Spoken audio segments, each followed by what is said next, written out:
Hello friends, welcome to my channel. ఈరోజు మనము మొట్టికాయ పులుసు ఎలా చేసుకోవాలో చూసేద్దామండి. దానికోసం నేను 1/4 కిలో మొట్టికాయలు తీసుకొని ఈ విధంగా శుభ్రంగా క్లీన్ చేసుకొని తుంచుకొని గిన్నెలో యాడ్ చేసుకున్నాను. అలాగే ఒక నిమ్మపండు సైజంత చింతపండు, అలాగే 2 టమోటాలని ఈ విధంగా కట్ చేసుకొని పక్కన పెట్టుకున్నాను. ఒక మిక్సీ జార్ తీసుకొని ఇందులోకి వేయించుకున్న పల్లీలు ఒక 2 టేబుల్ స్పూన్, తెల్లగడ్డపాయలు ఒక 4 లేదా 5, అలాగే చింతపండు కూడా ఇందులో యాడ్ చేసేసుకోండి. అలాగే మనం కట్ చేసి పెట్టుకున్న టమోటా ముక్కలు కూడా ఒక హాఫ్ భాగం ఇందులో యాడ్ చేసేసుకోండి.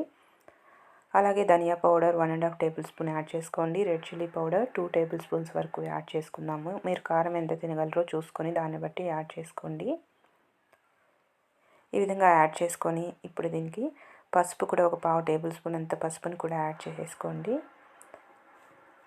అలాగే రాళ్ళుప్పు కొద్దిగా యాడ్ చేస్తున్నాను. ఈ విధంగా యాడ్ చేసి మిక్సీ పట్టేసుకుందాం మెత్తగా. చూసారుగా, ఈ విధంగా మిక్సీ పట్టేసుకొని పక్కన పెట్టేసుకుందాం. ఇప్పుడు ఈ మొట్టికాయల్లోకి మిగిలించుకున్న టమోటా ముక్కలు యాడ్ చేసుకోండి. అలాగే మిక్సీకి పట్టుకున్న ఈ మసాలా మొత్తం కూడా ఇందులో యాడ్ చేసేసుకుందాము. అలాగే అదే మిక్సీ జార్లో కొద్దిగా వాటర్ యాడ్ చేసి ఇందులో యాడ్ చేసుకొని ఒకసారి మొత్తం కూడా కలిసేలాగా కలిపేసుకోండి. ఏమాత్రం ఉండలు లేకుండా ఒకసారి మొత్తం కూడా కలిసేలాగా ఈ విధంగా చక్కగా కలిపేసుకోవాలి. ఈ విధంగా కలిపేసుకొని ఇందులో మరి కాస్త వాటర్ని యాడ్ చేస్తున్నాను నేను. మీరు పులుసు ఎంత కావాలో చూసుకొని దాన్ని బట్టి వాటర్ని యాడ్ చేసుకోండి. ఇందులో నేను మరి కాస్త వాటర్ని కూడా యాడ్ చేసి ఒకసారి మొత్తం కూడా కలిసేలాగా ఇలా కలిపేసుకున్నాను. ఇలా కలిపేసుకొని స్టవ్ ఆన్ చేసుకొని స్టవ్ మీద పెట్టేసుకొని ఒకసారి మొత్తం కూడా కలిపేసుకొని ఇందులో సాల్ట్ మరి కాస్త యాడ్ చేస్తున్నానండి. అప్పుడే కొద్దిగానే యాడ్ చేశాను కదా, దానికోసమని మరి కాస్త సాల్ట్ని కూడా యాడ్ చేసి ఒకసారి కలిపేసుకొని మూత పెట్టేసి ఒక 15 నిమిషాల పాటు బాగా కుక్ చేసుకోవాలి.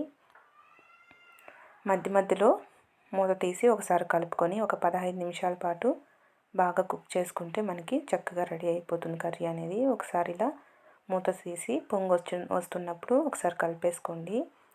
ఇదే విధంగా ఒక 15 నిమిషాల పాటు ఉడికించుకుంటే మనకి మొట్టికాయలు అన్నీ కూడా బాగా ఉడికిపోతాయి. పులుసు కూడా చాలా బాగుంటుందండి, పుల్ల పుల్లగా కారం కారంగా. తప్పకుండా మీరు ఒకసారి ట్రై చేసి చూడండి. ఈ విధంగా బాగా ఉడికించుకొని పక్కన పెట్టేసుకోవాలి.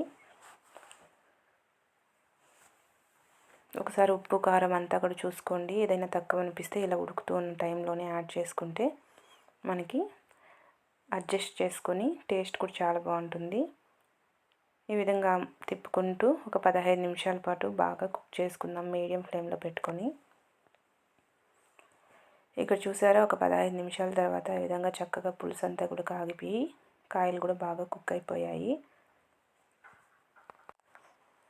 ఇలా కుక్ అయిపోయిన తర్వాత స్టవ్ ఆపేసుకొని పక్కన పెట్టేసుకొని ఇప్పుడు దీనికి పోపు వేసుకుందాము.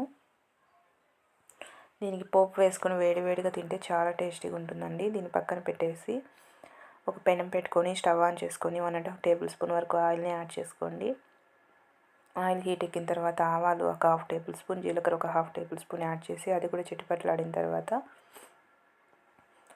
మీడియం సైజ్ ఆనియన్ ఈ విధంగా చిన్న ముక్కలుగా కట్ చేసి యాడ్ చేసుకోండి. అలాగే కరివేపాకు రెమ్మలు కూడా కొద్దిగా యాడ్ చేసుకొని ఇదంతా కూడా చక్కగా ఫ్రై అయ్యేంత వరకు ఇలా తిప్పుకుంటూ బాగా ఫ్రై చేసుకోవాలి.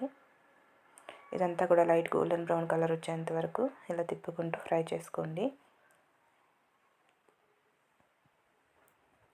ఈ విధంగా ఇదంతా కూడా బాగా ఫ్రై అయిపోయిన తర్వాత ఇందులోకి మనం ముందుగా ప్రిపేర్ చేసుకున్న ఈ మొట్టికాయ కర్రీ ఉంది కదా, ఇది మొత్తం కూడా ఇందులో యాడ్ చేసేసుకుందాము.